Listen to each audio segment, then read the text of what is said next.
많은 분들은 유통하는 분들이 돈을 많이 번다고 하지만 사실이 아니잖아요. 이윤이 굉장히 박하잖아요. 그죠? 그렇습니다. 손해볼 때도 많고. 네. 그게 이제 흔히 나오는 뉴스에서 많이 나오는 농산물이 내가 생산하는 거는 배추가 1,000원인데 마트에서는 2,000원을 판다.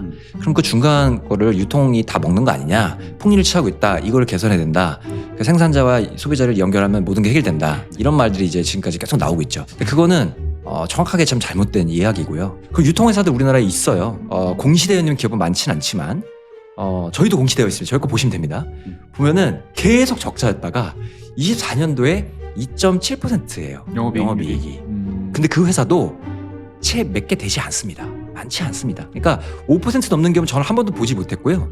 아, 농업유통에서. 그러니까 단순하게 그냥 뭐 하나 지표만 봐도 이거는 사실이 아니라는 걸 알 수 있죠. 그러니까 농업유통이 이렇게 돈 잘 벌면 다들 뛰어들었고 지금 그게 어마어마한 산업이 됐어야죠. 보면. 사실 그렇게 믿고 뛰어들었던 많은 사람들이 안타깝게도 다 망했죠.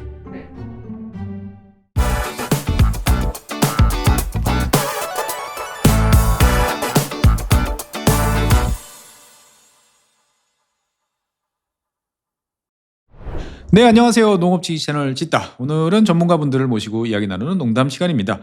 지난 시간에 이제 한우와 관련돼 있는 여러 가지 이야기를 나눠봤는데 오늘은 또 어떤 농업 분야 1세대 스타트업으로 가장 유명한 분입니다. 농업 스타트업. 네, 그리고 우리나라에서 유통 분야에 대해서도 굉장히 강력한 산지 유통을 하고 계시고 네. 오늘은 또 우리나라 유통 전반이나 농업 전반에 대해서 요즘에 그 말도 많고 탈도 많은 네, 그거에 대한 물어보기 위해서 네. 그 분야에서 가장 정통한 분을 모셨습니다. 네, 오늘 모실 분은 로기아의 권민수 대표님이십니다. 안녕하세요. 네, 안녕하십니까. 반갑습니다. 네, 뭐 시간 관계상 네. 저희가 소개해드리는 것보다 본인이 간단하게 소개해 주시는 게 훨씬 더 좋을 것 같습니다. 네.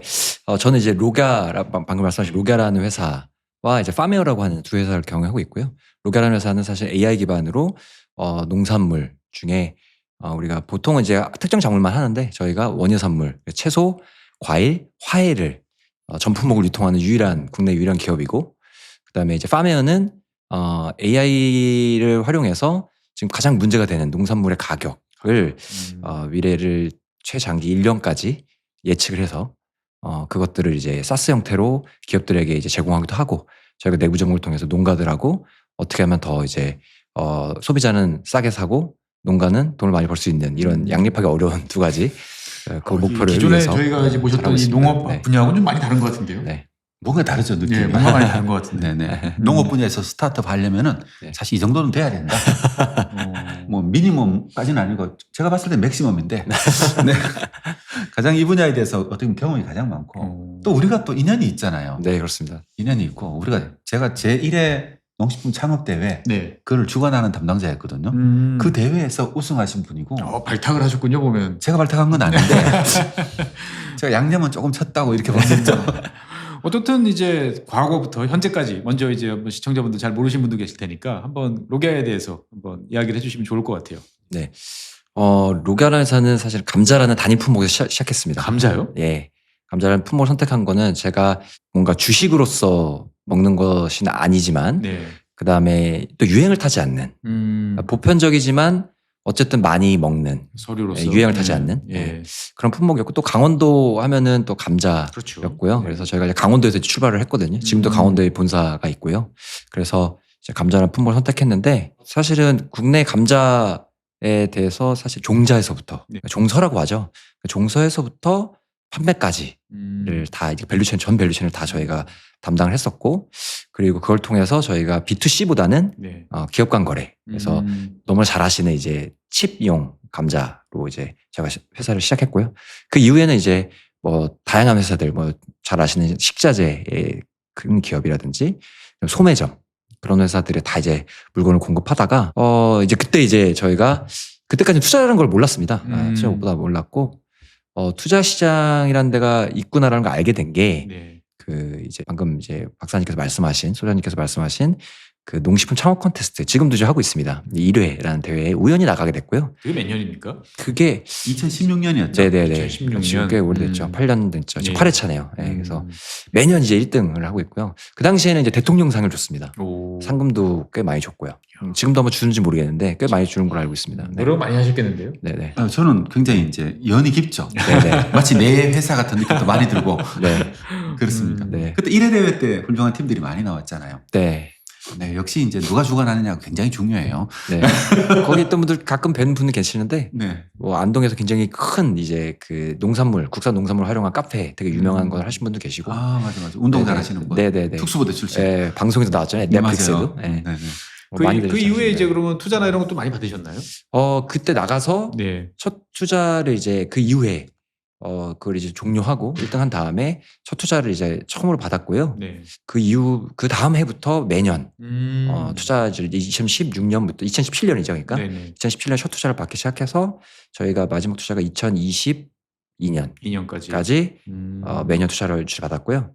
그때 이제 되게 좋은 인연들을 만나게 됐고 당시에 이제 공무원분들이나 또는 이제 투자 업계에 계신 분들 이런 분들을 만나게 되면서 되게 좋은 기회였었어요. 그때는 이제 되게 또 생소했습니다. 농업 분야에 뭔가 투자를 한다는 게 근데 농업이라는 건 가치를 알고 있었고 그다음에 그때 당시 이제 그 투자 업계에서 되게 지금도 있는 그 분야가 임팩트 투자가 있었고 저희가 약간 임팩트 투자의 성향이 맞다고 판단이 됐나 봐요. 그래서 그때 많이 도움을 받았습니다. 인상적이었던 게 뭐냐면은 권 대표님하고 이제 공동 창업하셨잖아요. 네네. 가장 인상적이었던 게 뭐냐면은 네. 농가에 가서 감자를 직접 수확하는 장면들 있잖아요. 네네. 그 사진 같은 것들 보면 굉장히 인상적이었거든요. 네. 근데 그거에 대해서 약간 좀 어떻게 그렇게 했는지 감자 유통을 어떻게 바꿨는지 네. 그것도 한번 설명해 주면 좋을 것 같아요. 저희가 이제 생각했던 거는 이거였어요. 그러니까 농업에서 생산자가 되게 중요한데 네. 이 생산자들은 맨날 왜 어렵다고 할까? 네, 그 문제. 그럼 이 문제는 도대체 뭘까? 본질적인 질문인데. 네, 그래서 생산성에 대해서는 저희가 관여할 수 있을까? 그다음에 가격에 대한 문제, 돈에 대한 문제잖아요. 그래서 그러면 이게 어떤 방식이 있을까 보니까 계약 재배라는 방식이 있었고 이미 저는 그게 농업 선진국가 아닌 곳의 차이는 저는 계약 재배 비율, 얼마나 계약 생산 비율이 높냐가 저는 물가 안정에 기여한다고 판단하고 있거든요. 그건 뭐 당연히 네, 그래서 저희는 이제 이걸 한번 해보자 생각했고 이제 생산자들에게 첫 번째 대금. 처음에 대금이 돈이 없는 거거든요. 아니면 대출을 받거나 해야 되는데 어렵잖아요. 그래서 계약금을 좀 줘야겠다. 아, 계약 재배에 따른 계약금. 네. 그래서 그거를 뭐 차등을 하지만 한 20에서 30% 정도를 전체 대금을 계산하고 그다음에 가격을 올라가나 내려가나 고정해야겠다. 네, 그 가격을 고정해야겠다. 확정해서. 네네네. 그리고 수량을 정해야겠다. 물량을. 그래야지 왜냐하면 생산자들이 어쨌든 자기의 그 KPI를 갖고 열심히 하실 거잖아요. 어떻게 보면 되게 기본적인 네. 계약에 따른 당연한 것인데 네네. 이게 사실 쉽지 않았겠군요. 처음에는. 쉽지 않죠. 왜냐하면 다들 이런 얘기를 하면은 왜 지금도 나오는 얘기인데 그러면 가격이 올라갔을 때 생산자가 그걸 주지 않으면 어떡할 거예요? 가격이 떨어졌으면 어떡할 거예요? 이런 문제가 있을 수 있거든요. 그렇죠. 네. 근데 그거는 근데 어딜 가나 있는 문제죠. 계약서가 있다고 한들 뭐 사람의 마음은 계약서 다르도 할 수 있으니까. 근데 저희는 그것이 서로의 신뢰라고 생각했거든요. 네, 신뢰였고 그다음에 우리 생산자들이 많이 당하셨던 것 같아요. 과거에. 네, 그러다 보니까 저희 같은 만약에 이제 유통업체가 왔을 때 처음에 신뢰하지 않는 거죠. 네, 그게 좀 굉장히 대단히 어려웠습니다. 마음의 문을 여는 게. 네, 그러다 보니까 소장님 말씀하신 것처럼 그럼 우리가 좀 다르다는 걸 보여줘야 된다. 그래서 아예 종자를 선정할 때부터 저희가 종자 공급하고 그다음에 토지에서 이제 파종할 때부터 파종 그다음 수확기까지에 매일 가보지는 못하지만 그때 전 과정에 저희가 그 중요한 타이밍에 저희가 가서 같이 관리를 하고요. 그다음 마지막에 수확할 때는 아예 거의 가서 삽니다. 그 지역에서 같이 자고 같이 먹고 하면서 그랬더니 이제 그게 몇 년 되니까 신뢰가 쌓이고 실제로 농지만 보유 안 하셨다 뿐이지 농사 지으신 거랑 동일하군요. 네네.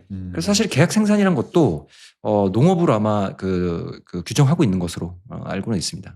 사실 근데 농산물 유통해 보면은 많은 분들은 유통하는 분들이 돈을 많이 번다고 하지만 사실이 아니잖아요. 농산물 유통해 보면은 이윤이 굉장히 박하잖아요. 그죠? 그렇습니다. 손해 볼 때도 많고. 네. 이거에 대해서 설명 좀 해주면 좋을 것 같아요. 그게 이제 흔히 나오는 뉴스에서 많이 나오는 뉴스에서 가장 트래픽이 높은 것 중에 농산물이 내가 생산하는 거는 배추가 1,000원인데 마트에서는 2,000원을 판다. 그럼 그 중간 거를 유통이 다 먹는 거 아니냐. 폭리를 취하고 있다. 이걸 개선해야 된다. 그 생산자와 소비자를 연결하면 모든 게 해결된다. 이런 말들이 이제 지금까지 계속 나오고 있죠. 근데 그거는 정확하게 참 잘못된 이야기고요. 왜냐면은 일단 1,000원짜리 배추를 우리가 2,000원에 산다는 것은 첫 번째는 소비자의 편리성이에요. 그러니까 소비자는 계속해서 편리함을 추구합니다. 나는 내 집 앞에 있는 마트에서 사고 싶고 나는 이제는 집 앞에서 물건을 받고 싶어요. 그거는 다 비용이죠. 네. 누군가가 배송을 해야 되고 누군가 포장을 해야 되니까. 그 비용이 붙기 때문이고요. 자, 그러면 이런 거죠. 중간 유통업자가 많이 먹는다. 그럼 소장님 지적하셨듯이 그 유통회사들 우리나라에 있어요. 물론 이제 공시되어 있는 기업은 많지는 않지만 저희도 공시되어 있습니다. 저희 거 보시면 됩니다. 보면은 계속 적자였다가 24년도에 2.7%예요. 영업이익이. 자, 그러면 아까 말씀하신 100%잖아요. 그럼 100% 2.7%에 대한 수익률. 근데 그 회사도 채 몇 개 되지 않습니다. 많지 않습니다. 그러니까 5% 넘는 기업은 저는 한 번도 보지 못했고요. 아, 농업유통에서. 네, 농업기업, 유통기업 중에 그러니까 우리나라에서 만약에 사과 1등 기업이다. 네. 그러면은 뭐 한 500억에서 한 1000억 사이에 있는 회사들인데 그 회사들이 거의 3% 미만입니다. 영업이익률이. 그럼 그 사람들이 폭리를 취했다는 것은 그냥 단순하게 그냥 뭐 하나 지표만 봐도 그 회사의 재무제표만 봐도 이거는 사실이 아니라는 걸 알 수 있죠. 그러니까 농업유통이 그렇게 돈 잘 벌면 다들 뛰어들었고, 예, 지금 그게 어마어마한 산업이 됐어야죠, 보면. 그렇습니다. 사실 그렇게 믿고 뛰어들었던 많은 사람들이 안타깝게도 다 망했죠. 네, 이게 냉정하거든요. 맞습니다. 그 당연하죠. 보면. 냉정하거든요. 근데 회사 이름을 얘기하면 여러분도 들으면 알만한 회사들 되면은 금방 아실 텐데 네, 사실 유통을 쉽게 보고 들어왔다가 네. 네, 쉽지 않아요, 여기가요. 네, 이익이 많은 곳이 있으면은 네, 그냥 둘 리가 없잖아요. 그렇습니다. 항상 이게 좀 아쉬웠다는 느낌이 많이 들었고. 네, 네. 권 대표님께서는 어떻든 이렇게 이윤도 박하고 상당히 이제 어려운 분야에 뛰어들어온 계기가 그래도 네. 내가 가지고 있는 어떤 모델, 내가 생각하는 구상으로 인해서 이 어려움을 극복하고 뭔가 더 추가적인 남들이 보지 못하는 걸 내가 추진할 수 있을 것 같다라고 생각을 하셨을 것 같은데 네. 어떤 이제 모델을 염두에 두시고 하셨는지. 아, 처음에는요, 네. 저 농대를 나왔거든요. 농대를 졸업했는데, 농대를 졸업하면 가는 루트가 있습니다. 주로 이제 열심히 이제 시험 공부해서 공무원 시험을 보거나 아니면은, 정말 좋은 직장 중에 하나가 농협을. 농협. 그것도 되게 정말 잘 우수한 친구들만 갈 수 있는 거고요. 아무나 못 가고. 뭐 아니면 이제 종자회사, 농약회사. 네. 그러니까 이 회사들이 나쁘다는 건 아니고요. 근데 저하고는 약간 성향이 안 맞았습니다. 음. 그래서 저는 그때 당시부터 창업 동아리 만들었고, 창업을 해야겠다라는 생각이 좀 막연한 생각이 있었고요. 하다가 비즈니스를 이제 일단 해봐야겠다라는 게 문제점을 해결하는 거니까 농업 문제점 아까 말씀드린 것처럼 그 문제점을 해결하려고 했던 거고 그 다음에는 이제 돈이란 것도 좀 있었어요. 그러니까 이 회사 왜 이렇게 우리의 농대 졸업생들은 되게 제한된 진로를 선택할까라고 보면 머리에 떠오르면 우리나라의 농업에 되게 뭐 삼성전자라든지 현대자동차라든지 이런 기업들이 없더라는 거죠. 그러니까 대표 기업이 그게 없으니까. 문제구나. 그러니까 모든 산업이 성장하려면 기업이 있어야 되는구나. 그런 약간 그런 생각을 했는데 네. 지난 한 10년이 넘다 보니까 네. 그다음부터는 약간 좀 뭔가 사명감 같은 게 좀 생겨요. 이 농업이라는 게 잘 아시겠지만 농업이라는 게 우리 그렇죠. 박사님도 그래서 이거 하시는 거겠지만 그게 좀 생깁니다. 좀 하다 보면 생겨요. 네. 어쩔 수 없어요, 이게. 네, 그래서 이거 뭔가 내가 지금 해결해야겠다 이 문제를. 맞아요. 그게 제가 생각한 거는 이제 유통에 대한 문제, 유통의 문제, 유통은 결국엔 농산물 가격에 대한 문제. 가격은 소비자에 대한 가격, 생산자에 대한 수익. 이 문제가 대단히 중요하다. 거기에 이제 초점을 맞춰서 사실 아까 말씀한 파메어라든지 로가의 비즈니스 모델이 다 그쪽으로 이제 흘러가게 된 겁니다. 사실 이제 유통을 열심히 하다 보면은 수익률이 너무 안 나오잖아요. 적자 볼 때도 가끔 있고. 네. 그러다 보니까 다른 길도 한번 모색해 보셨잖아요. 네. 뭐 어떤 길을 해보셨고 결과는 어땠는지. 정말 많은 걸 또 했습니다. 그러니까 왜냐하면 아까 말씀드린 것처럼 본질은 같거든요. 네. 생산자의 소득 올린다. 그러니까 소비자는 조금 더 뭔가 안정적으로 먹는다. 안정적으로 먹는다. 거기서 또 건강 또 있고요. 그래서 저희 최근에 했던 것 중에 하나가 이제 제가 돈을 제일 많이 썼던 거가 스마트팜. 네. 사업. 스마트팜만 한 건 아니고요. 스마트팜은 이제 아시다시피 지금 남아있는 회사는 미국에 있는 뭐 오이시라든지 딸기를 주화하는 회사와 요즘에 최근에 한국인 대표가 있는 회사가 두 개 회사가 지금 유일하게 남아서 지금 잘 되고 있는 것 같고요. 나머지 기업들은 지금 이제 딱 하나 회사 있죠. 그 에어로팜스인가요? 거기만 이제 다시 다시. 성장을 하고 있고 나머지들은 지금 다 없어졌습니다. 그래서 그 이유를 좀 봤고요. 이유는 이제 생산성에 대한 이게 결국에는 시설이 있기 때문에 노지나 하우스보다 우리가 싸게 팔 수 없다. 그다음에 품질이 그렇다고 너무 좋을 수 없다. 금삼추는 아니다. 그렇죠. 상추는 상추다. 이런 거죠. 그래서 그럼 이거를 부가치 높여야겠다. 그래서 그린바이오 당시에 이제 그린바이오 또 정부가 투자도 많이 하고 약간 있었죠. 유행이었죠. 그래서 거기 좀 해서 저희는 이런 생각했습니다. 그러니까 스마트팜만 하는 것이 아니라 여기서 아예 제품까지 만들어야겠다. 건기식까지 만들어야겠다. 그래서 저희는 그걸 2세대 스마트팜이라고 명명을 했고 네. 정의를 했고 뉴스에도 한번 나왔었는데 네. 정의했고 스마트팜이 성공하려면 여기서 팜으로 끝나면 안 되고 여기서 공장을 해야 된다. 결국 이제 농산물만 팔아가지고는 도저히 생산비를 못 맞추죠. 생산 맞출 수 없다. 생산, 유통, 가공에 이르는 전 과정을 다 가공까지 해야 된다. 그와 같이 제품을 만들어가지고 네네. 높게 팔 수 있어야 되는 거죠. 그렇습니다. 네. 근데 여기서 가장 큰 저가 간과했던 게 이게 스타트업들이 많이 하는 실수인데요. 만드는 게 중요한 게 아니라 내가 소비자들이 이거 선택할 것이냐 문제잖아요. 판로를 확보하는 게 제일 중요하죠. 근데 판로까지도 있었어 저희는. 저희는 유통을 했으니까 유통을 했으니까. 판로도 있는데 거기까지도 없는 데는 더 힘들고요. 판로까지 있으니까 너무 자만했던 것 같아요. 그러니까 뭐가 더 중요하냐면 소비자가 상추 하나 고르는 것은 그렇게 많은 고민을 하고 하지 않아요. 근데 이게 만약에 예를 들면 저희는 유산균을 만들었거든요. 삼유산균. 되게 이게 좋은 거예요. 그러니까 이게 어떻게 보면 정간장하고요. 락토핏을 섞은 거를 저희가 만든 거예요. 그러니까 정간장이 좋은 것과 락토핏을 섞어서 이거를 한 방에 드세요. 좋은 건 다 모였습니다. 저는 구입할 겁니다. 근데 그게 안 된 거죠. 그러니까 안 된 이유가 뭐냐면 우리는 광동이 아니고요. 우리는 농협이 아니었던 거예요. 그러니까 그거 되게 간과했던 거예요. 소비자들이 그 정도의 그 건강과 관련된 식품을 섭취할 때는 신뢰성이 누가 만들었느냐, 어떤 브랜드냐가 굉장히 중요하다라는 거죠. 근데 그거를 만들려면 막대한 자금이 필요했던 거예요. 그렇죠. 시간도 지금 저희는 그냥 실패했다고 말하고 있습니다. 실패했고요. 실패했지만 그렇게까지 말씀하시면 너무 좀 박하지 않나요? 실패했지만 그러니까 저희가 이게 망했다는 아니고요. 네. 저희가 환경에 맞춰서 이거를 어쩌면 포기했다. 우리 회사가 어쨌든 더 지속 가능하게 성장하기 위해서는 우리가 뭔가를 내려놔야 한다라고 생각했고 그것은 먼 미래에 또 다시 할 수 있을지는 모르겠지만 그러니까 원인은 분명히 있었어요. 그리고 굉장히 아깝다. 그러니까 결국에는 이게 자금이 그 당시에 그러고 나서 투자 시장이 완전히 안 좋아졌어요. 맞아요. 그래서 그때 이거를 통해서 제가 투자를 좀 받아서 이제 브랜드를 더 좋게 하고 홍보를 많이 하고 그렇게 했으면은 또 모르죠. 아니면은 이런 방법 생각했으면 좋았을 것 같아요. 오히려 광동이나 정관장에 사실 그 브랜드를 저희가 수익을 좀 덜 먹더라도 그렇죠. 그들과 협업했다면 이 상품 괜찮았을 것 같다. 이제 와서 보니까 그런 생각 들어요. 그러니까 욕심이 좀 과했다라는 생각이 들고 자신감이 넘쳤다 이렇게 볼 수 있겠네요. 그리고 여기서 교훈은 가장 큰 교훈은 스타트업이 하는 것 중에 지금 많은 어려운 스타트업들이 지금 있는 돈으로 할 수 있는 거 최대치를 다 여기다 쏟아부는 문제가 생긴다는 거예요. 100%를 다 부으면 네네. 안 그다음에 된다. 내년에 투자 받으면 되지라는 생각은 지금 상황 환경에서는 이거는 거의 가능성이 1%도 안 된다. 그러니까 내 체력으로 할 수 없는 거 내가 지금 마라톤 올림픽 나갈 수 없잖아요. 올림픽 나간다는 생각을 한다는 거죠. 그럼 그러지 말고 그냥 동네부터 일단 2km 뛰어보고 한번 생각해 봐야 한다. 이런 경우는 계속 없었어요. 할 수 있는 것들을 어떤 수준인지를 잘 따져봐야 되는 게 2025년 스타트업의 지금 현실이다. 네네. 내가 할 수 있는 걸 해야 된다. 내 체력으로. 네. 저는 산지 유통에 대해서 한 번 더 물어보고 싶은데 네. 예를 들면은 요즘 그 분야에 제가 관심이 많이 생겼어요. 대통령님도 관심을 가지고 계신 것 같고 해가지고 한국에서 산지 유통의 가장 큰 문제가 뭐라고 생각하시나요? 산지 유통이라고 말씀하시면은 그게 이제 정의가 포정거래, 뭐 계약 재배, 그다음에 APC 이런 데를 말씀하신 건가요? 그렇죠. 그런 것하고 그다음에 또 하나의 문제가 이제 산지 유통에서 나오는 것 중에 하나 산물은 도매 시장을 가거나 아니면은 대형 마트로 가잖아요. 쿠팡에 이런 것으로 이런 거 봤을 때 유통의 가장 취약점은 어디라고 보시는지? 취약점이요. 그러니까 이거를 그냥 관점을 소비자 관점으로 보면 저는 전 세계 최고인 것 같고요. 우리의 유통 수준이.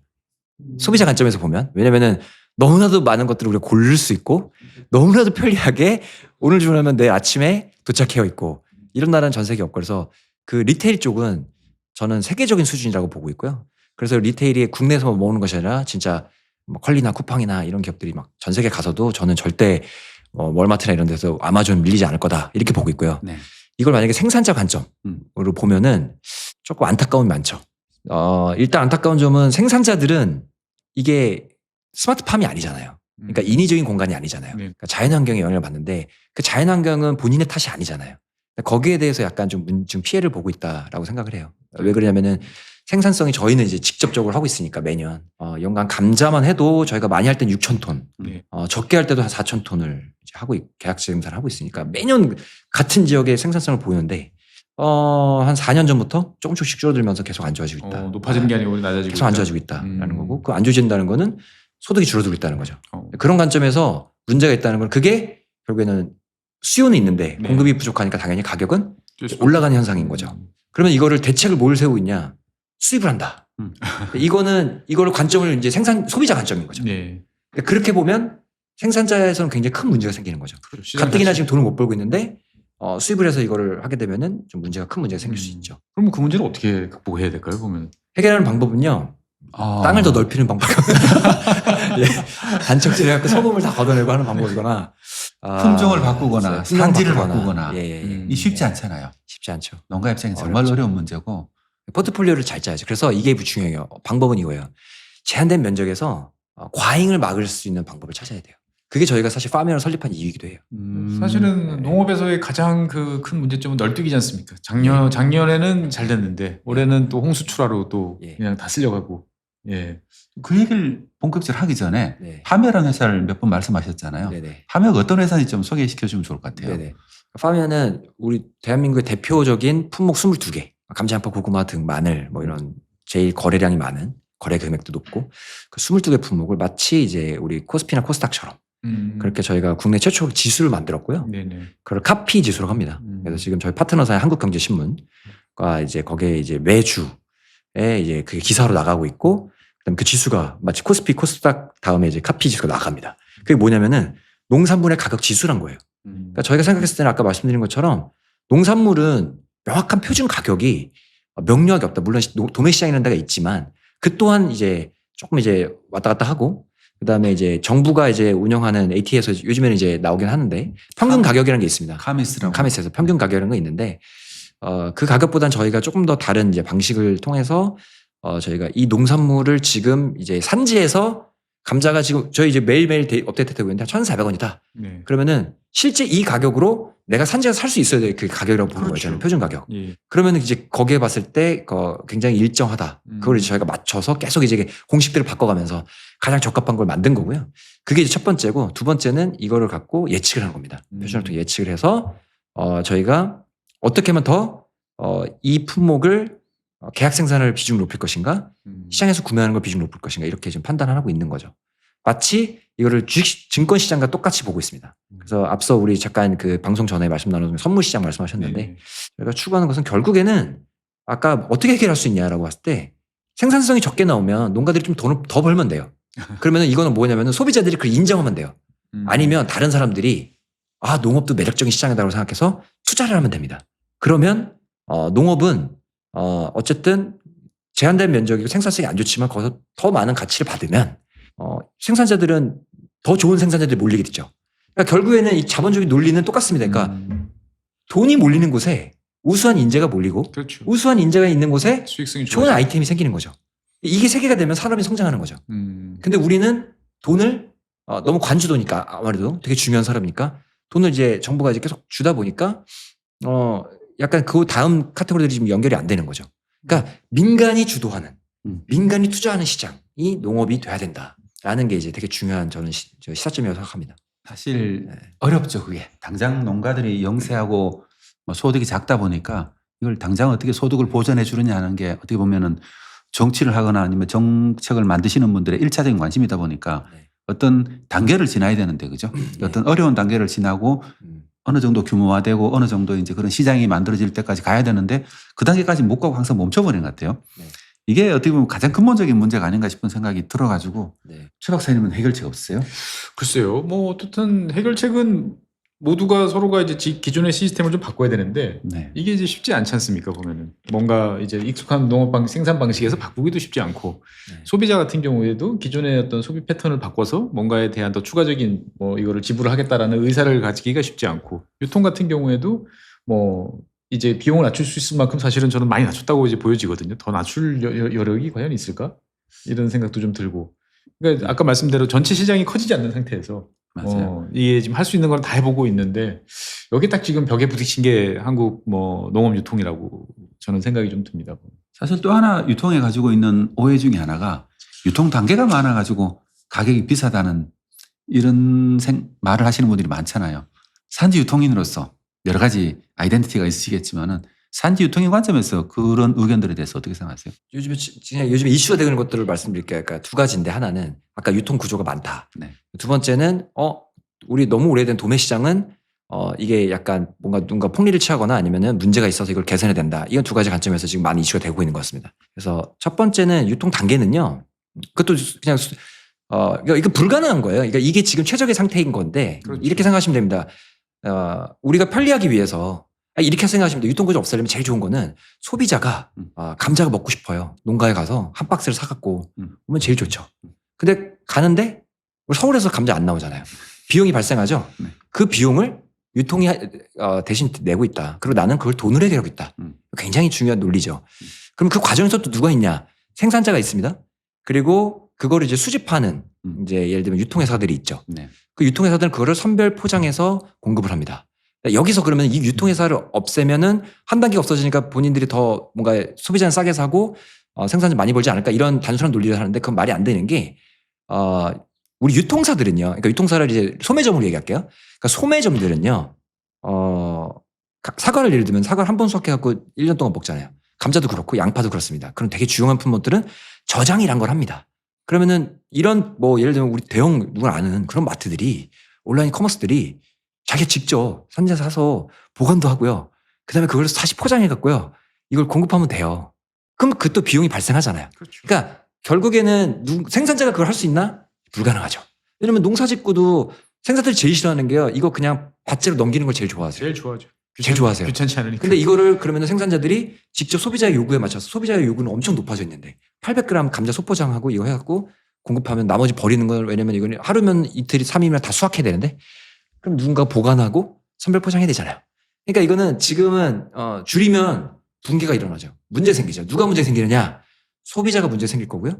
아마 파동이 일어날 겁니다. 그러니까 다들 알고 계시는데 제 생각에는 저는 이렇게 그냥 조심스럽게 말씀드리는 거 왜 그럼 그런 얘기가 나오냐? 네. 이건 이거예요. 소비자 관점에서 자꾸 가격이 높다라고 얘기를 하니까 가격이 높은 원인을 누군가한테 이제 원인을 찾아야 되잖아요. 네. 근데 원인은 자연스러운 거거든요. 네. 당연히 비싸지는 거예요. 물가 상승처럼. 근데 원인을 찾다 보니까 가장 뭔가 누구한테 이거를 지적을 했을 때 뭔가 가만히 있을 수 있는 만만한 존재를 찾는다. 그런 약간 소규모의 유통회사들 유통회사들은 뭐 말 못하잖아요. 그러니까 그렇다고 해서 뭐 언론에서 이걸 취재할 수도 있는 것도 아니고 그러니까 아마 그래서 그런 것 같고요. 그다음에 두 번째가 도매시장인데 도매시장은 저는 이렇게 생각해요. 지금 우리가 하는 비즈니스 모델 중에 가장 이제 많이 성장했던 비즈니스가 플랫폼 비즈니스죠. 플랫폼은 정거장이잖아요. 예. 그래서 수요자와 공급자 연결하는. 근데 이게 최초의 플랫폼이거든요. 그래서 도매시장은요. 완전 직거래. 여기 유통 단계가 유통회사가 끼는 구조보다 더 짧은 단계예요. 잘 아시는 것처럼. 왜? 생산자가 물건을 보내고 거기서 수요자가 물건을 받아서 취하는 거예요. 거기서는 경매 수수료를 이 사람들 취득하는 거죠. 그 경매 수수료를. 그렇죠. 당연한 시장 논리죠. 그러면 여기가 없애고 뭔가 한다. 그럼 누군가 그걸 또 해야 돼요. 그러면 그 영화 해야 되나요? 얘네들이 말하면 20, 30%의 폭리를 취한다. 아니거든요. 5%, 5점 몇 %가 일 거예요. 그러니까 그거는 자기들이 운영해야 되니까 당연히 그거는 취득해야 된다고 생각하고요. 뭐 그걸 더 낮추는 것은 정부가 관여해서 할 수 있는 문제라고 생각은 해요. 근데 이거는 민간의 영역이기 때문에 이걸 누가 건들면 기업들이 이거 하려고 할까요? 그러니까 정부가 뭔가 자꾸 그 비즈니스 모델에 참여하면요. 비즈니스 사람들이 안 해요. 그거 위험 요소예요. 그러니까 야 내가 이렇게 하려고 해요. 근데 그러면 그때처럼 정부가 관여해서 니네 수익을 낮추면 어떡할 거야 라고 답을 했을 때 그 기업들 스타트업들이 뭐라고 얘기할 수 있겠어요? 그럼 이거는 산업을 저해시키는 거죠. 신용카드랑 되게 비슷해요. 과거에 한 20년 전에는 신용카드 회사들이 되게 돈을 잘 벌고 다양한 서비스 보면 사람의 맞춤형 이런 거 되게 많이 나왔는데 지금은 다 없어졌거든요.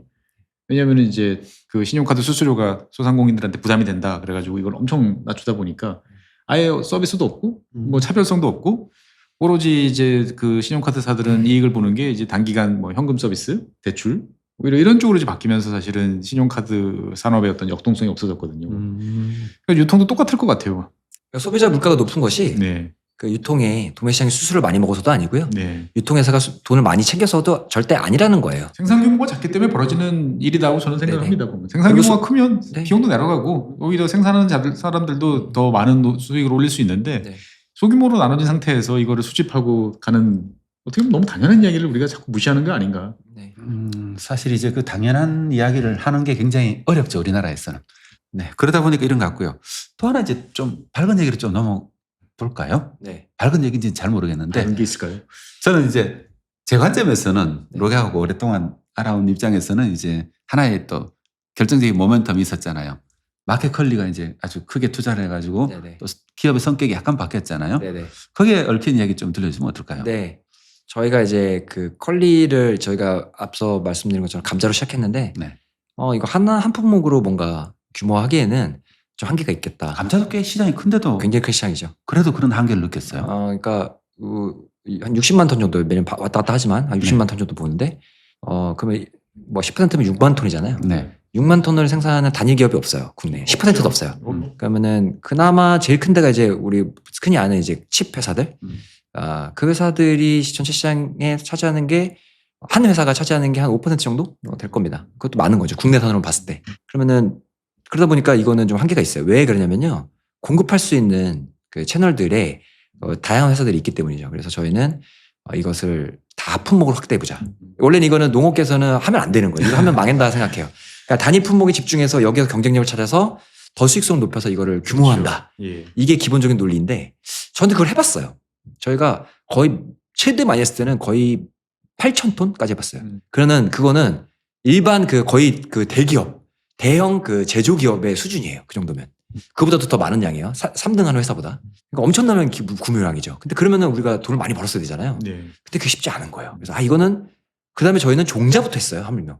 그러니까 완전 끝판부터 끝판까지 다 해본 거예요. 근데 이거는 좀 답이 아니다. 감자 씨종자를 생산해가지고 생산해서 농민들한테 보급하고 네. 최종 생산된 걸 그렇습니다. 가지고 계약제로 가져가고. 그렇습니다. 그때 판로도 안정적이었어요. 그러니까요. 안 됐어요. 할인 모델이네요. 닭이랑 비슷하군요. 네. 칩 회사에 안정적으로 또 팔고 그렇죠. 다른 부가가치도 만들고 있으니까. 만약에 저희가 못했던 것은 직접 우리가 진짜 가공을 했거나 네. 칩 가공을 우리가 한 몇천억 들어가고 칩가공을 하거나. 그거는 네, 다른 그랬으면은 스케일이 달라지는 네. 이제 근데 그래도 아마 칩 가공사들 중에 마진이 제일 박한 게 칩이에요. 왜냐면은 원료 비중이 높으니까. 맞아. 그래서 아마 근데 그거는 약간 제거사 약간 자존심 같은 거라서 하는 거죠. 칩은. 돈이 많이 벌어서 하는 게 아닙니다. 그거는. 그래서 세계적으로. 아무튼 그랬고요. 그러다가 이제 다품목을 하다 보니까 이제 이커머스. 그때 이제 두 가지 화두였는데 이커머스 온라인 이제 신선식품 온라인으로 간다. 네. 다른 건 이미 갔었고요. 그렇죠. 근데 기존에 있는 오프라인 강자들은 뭐라 그랬냐면 그 당시에 아니야. 신선은 절대 온라인으로 갈 수 없어. 왜? 라고 그러면 신선은 규격화가 안 돼 있기 때문에 소비자들은 눈으로 보고 살 거야. 그렇죠. 그래서 가전이나 다른 것들은 다 넘어갈 수 있지만 아니야라고 생각했어요. 지금 있는 강자들이. 지금 좀 어려운 회사들이죠. 예. 그때. 쿠팡과 오프라인. 마켓컬리 말고 정통 대형 강자들. 대형 네, 마트들. 정통 강자들. 예. 그렇게 생각한 거죠. 근데 지금 와보면 아니었던 거죠. 그렇죠. 네, 그래서 지금 저는 대한민국 이커머스 선두주자들, 그러니까 지금 쿠팡 컬리가 정말 대단하고 어려운 일을 했다는 거예요. 그러니까 그만큼 유통에서 오래 했던 그런 사람들도 온라인에서는 불가능이라고 얘기했던 게 이 신선이었거든요. 지금 다 되잖아요. 근데 그러니까 이거는 그들이 만들어낸 거죠. 집념으로. 그거를 어떻게 맞췄냐에 대한 것들은 결국에는 좋은 협력사들도 있었고요. 그다음에 그 협력사들이 거기에 맞춰서 이거를 잘 같이 한번 만들어 보자라고 했었고 그 중에 하나가 로기였던 거고요. 그러니까 저희는 운이 좋게도 당시 컬리가 그렇게 큰 기업은 아니었습니다. 그렇죠. 만난 게. 그래서 시작하고 3년 뒤에 만났으니까 한 1,000억이 안 되는 회사였거든요. 당시에 매출이. 지금은 이제 2조 원 넘는 기업이 됐는데 저는 되게 운이 좋았다 생각해요. 항상. 감사하게 생각하고 그래서 그 회사를 만났고 그 당시에 이제 저희가 품목들을 이제 다 맞춰주기 시작했습니다. 당시에. 사실은 규모가 되게 작았기 때문에 양이 얼마 안 됐어요. 그래서 웬만한 회사들은 안 했을 거예요. 양이 안 그런 되기 큰 때문에. 회사들은 안 했겠죠. 그러니까 저희는 그걸 받아서 한 거죠. 그걸 다 품목을 해준 거죠. 좋은 관계를 만들어갔네요. 네, 왜냐면 다 품목을 하는 게 저희는 답이라고 생각했고 안 해줬던 기업들은 아니야 단일 품목만 했던 거예요.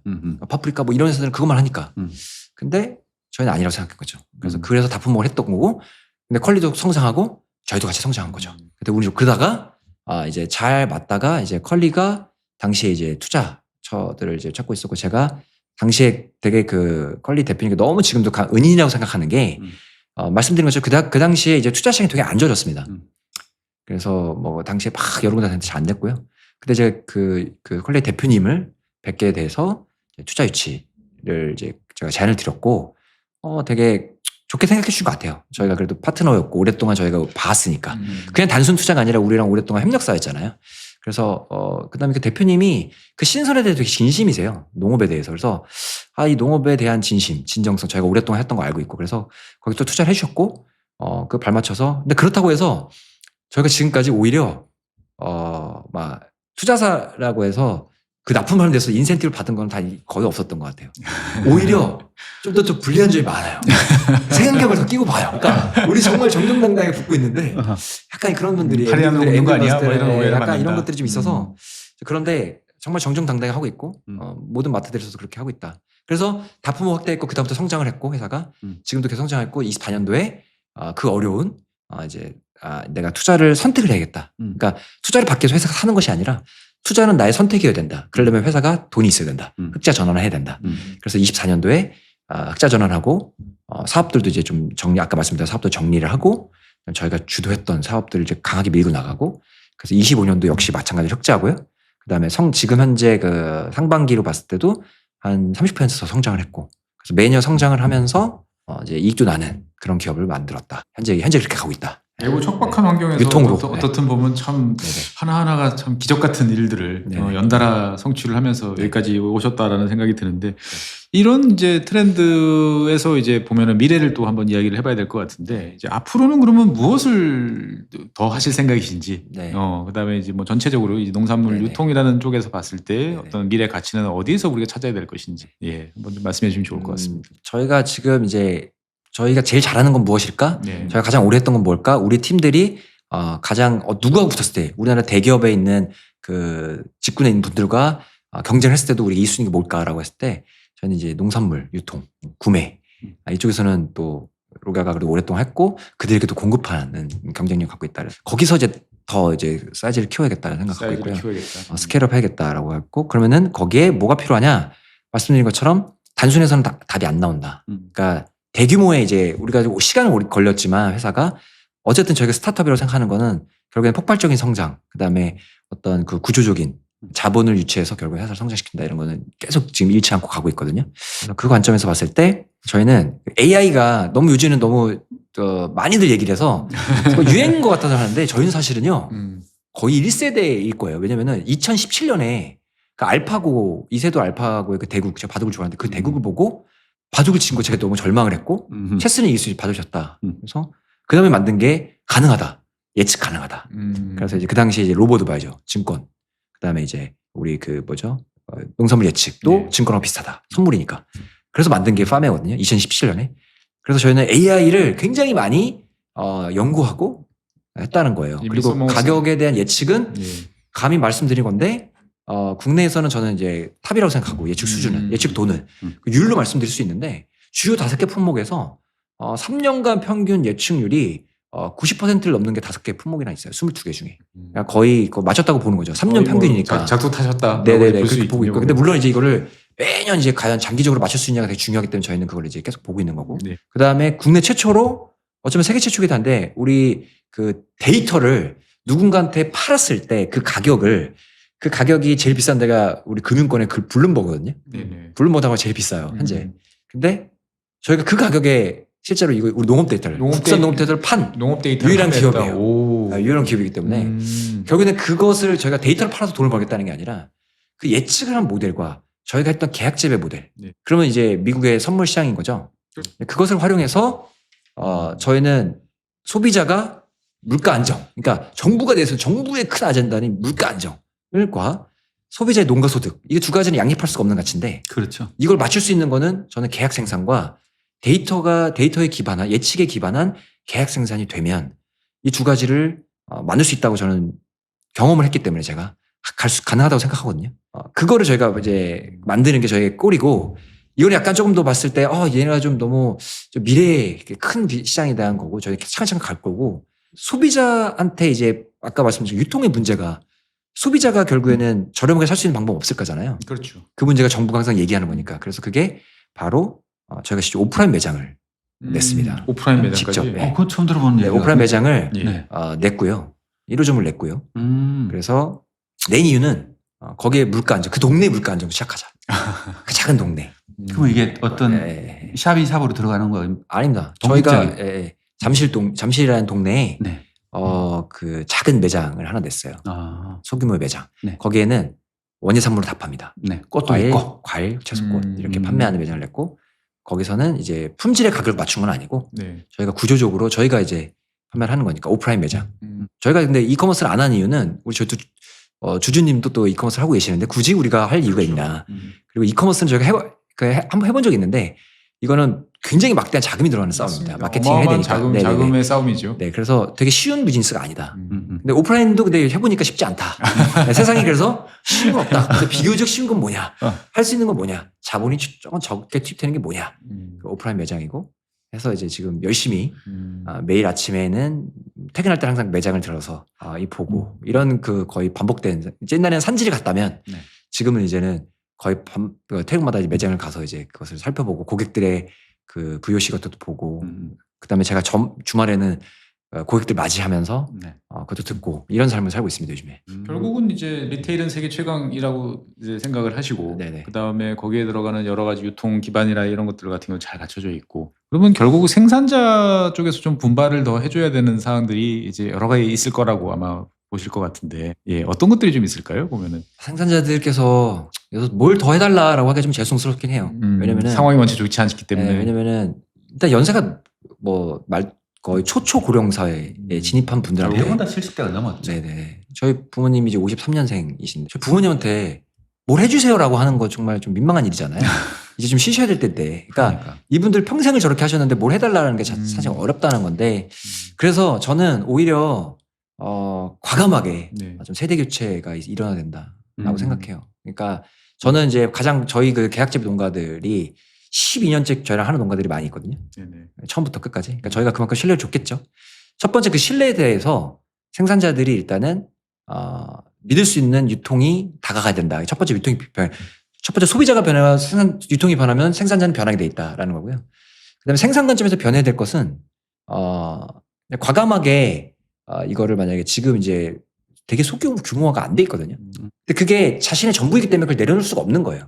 내 평생의 젊은데 이걸 내려놓을 수가 있겠어요? 내 가족 같은 건데. 그런 문제잖아요. 그러면 그거를 과감하게 보상을 해줘야 되는 거죠. 누군가가.